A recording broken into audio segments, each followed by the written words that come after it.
Hi guys, I'm back, and let's see. So what I'm gonna do is show you a few examples of how to go from here. We'll change this up. I like maybe the light blue better. And I noticed using this instead of my old contraption with the iPad up here and recording the screen. This is a little blurrier, but this is a lot easier for me to do. So I'm going to definitely stick with this unless we're doing a Google Meet. All right. So what I'm going to do now is I'm just going to give you maybe 4 problems. We're going to convert from grams to moles twice, then from moles to grams twice. And what I want to show you first actually is if we go to the chem reference tables here and we look at the periodic table. Obviously it's sideways, but that's all right. So I'm just going to take some random element here. All right, so if we take sulfur, sulfur's gram formula mass is 32.065. So that number is how many grams are in 1 mole. So that number has 2 names. It's called the gram. Here, let me title this. So grams to moles and moles to grams. This is a skill you need for the next unit anyway. Next topic with more math involved.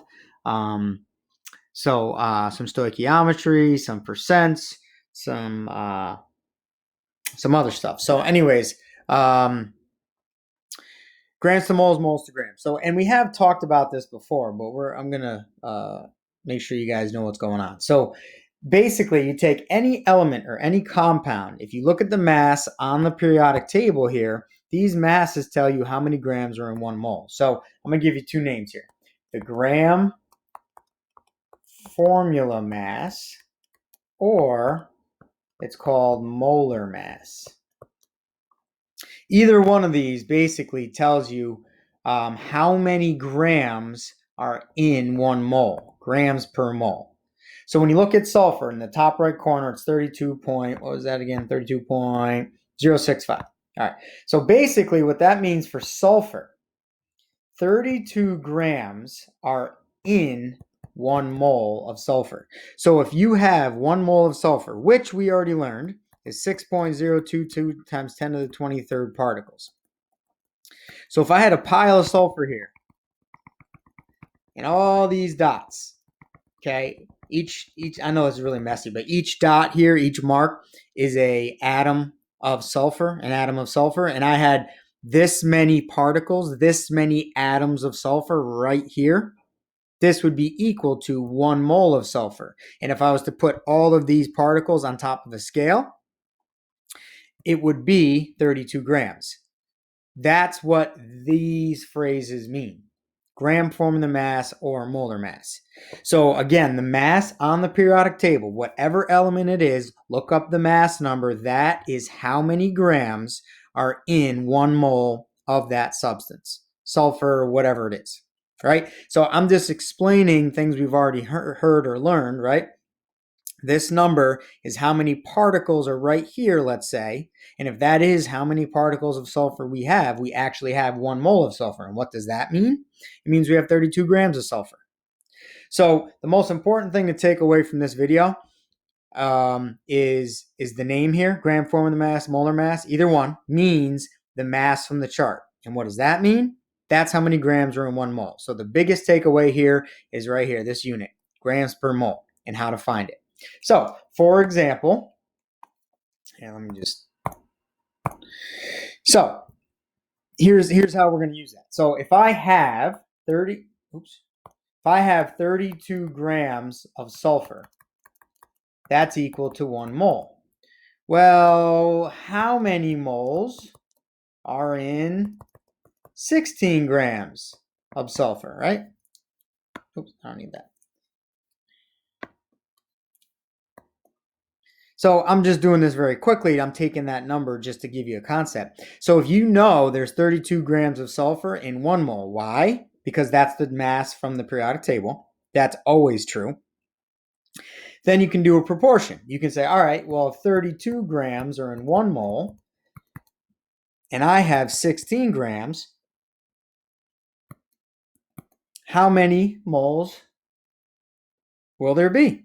Well, if 32 are in 1 mole, 16 are in X, cross multiply and divide, X equals 0.5 moles. So you guys watching this should have already figured that out, right? If 32 is 1 and 16 is half of 32, then half of 1 is half, right? So that's a very simple example, right? So if you are given an element and you know the mass in 1 mole, which is from the periodic table, this right here is from your periodic table. You don't have to memorize it. You just need to remember that whatever the number is here, right? The top number of all these elements, the mass, that is 1 mole. So if you know this, the problem's going to change the mass. It's going to make it higher or smaller, larger or smaller, whatever. 16 is less than 32, so of course it's going to be less than 1 mole. How do you figure it out? A proportion, right? So let's do this here. Let's do another one. All right, I should do a few more here. So what if, here's the question. Keep doing that. How many moles of, I don't know, we'll go Fe in, and I'll just make up a number, 50 grams of Fe. How many moles of Fe in 50 grams? So if I have 50 grams of iron, how many moles is that equivalent to? So first we have to figure out how many moles or how many grams are in 1 mole, right? So how do we do that? Go to the periodic table. Where's iron? Number 26. Here we go. So right here, 55.84. I really wish, you know what, maybe I'll do this. Okay. So right here, this number here, that's how many grams are in 1 mole of iron. 55.845. You can always round it. So that's 56 grams. I should have picked a better number. That's okay. So 56 grams in 1 mole. I have 56 grams in 1 mole of Fe. Again, that's from the periodic table. I just looked that up. It's right there. That tells me how many are in 1 mole. So now my proportion, the other side, how many grams? Nope. Sorry. How many moles, so that goes here, moles on the bottom, are in 50 grams? It's going to be a little less than 1. So you're going to get 56 times X equals 50. Divide by 56. Divide by 56. I'll put the answer here. So 50 divided by 56. 50 divided by 56. And we get and I'll do 2 sig figs, 0.89 moles. Okay. Hopefully it's making a little sense. Now on the molarity worksheet, you got compounds you have to deal with. So I'm going to help you with that. I'm going to do a couple examples here. So that's, you know what? So let me do another simple one going the other way. So we just went from grams to moles. Let's go, every time, moles to grams. Okay. So now I'll use sodium. So let's say, here's the question. How many grams are there in, we'll do 50 again, 50 grams of Na. So first we have to go to the periodic table. Here we go.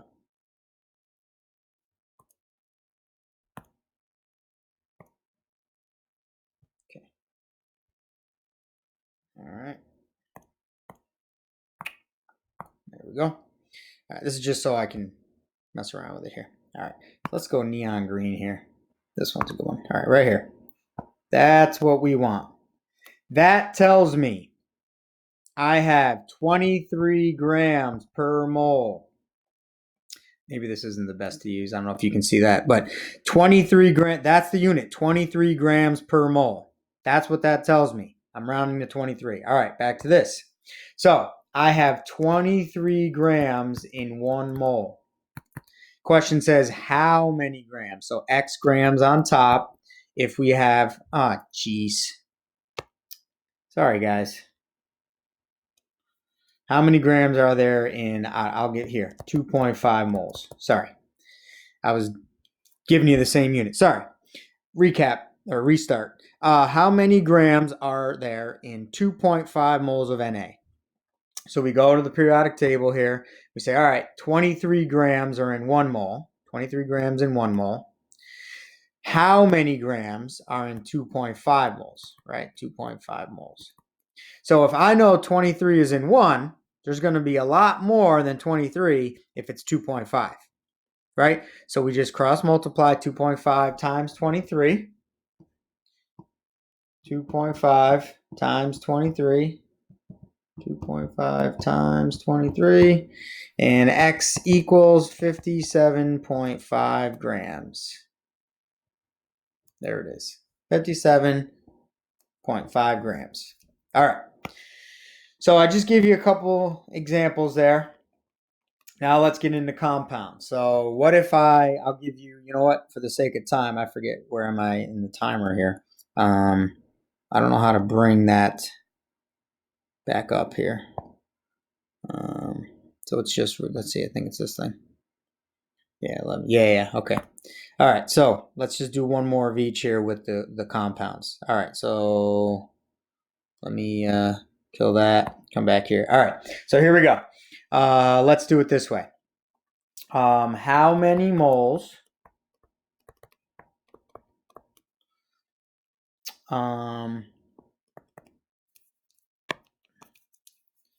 we'll go NaCl in, let's say 100 grams of NaCl.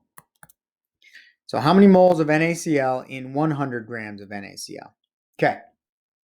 So the way we do this is we look up the mass from the periodic table, just like we did with the elements, but we do it with the compound. So we have to look up Na, which is 23 grams, and Cl, which is 35 grams. How do I know that? Well, go here. Na is 23, and if we look at Cl is 35. So 35.4 rounds to 35. So we got 23 and 35. We add them together. So we have to add those. Whoops, that's bad. And that gives me 58. So what does that tell me? 58 grams per mole. Remember, the mass from the periodic table is 1 mole. So if I have 1 Cl and 1 Na in this compound, NaCl, that's 23 plus 35. That's 58 grams in 1 mole. Because this is how many grams are in 1 mole. This is how many grams are in 1 mole.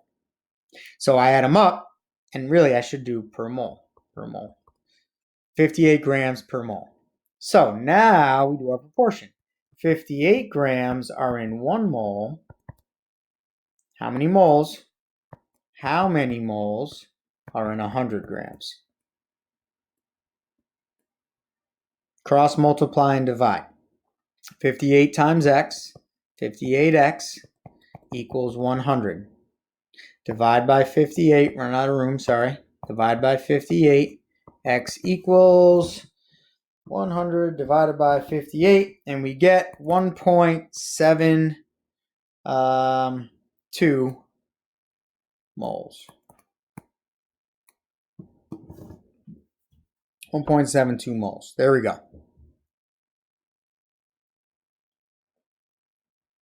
Okay. Let's do one more. I know the video is getting long here.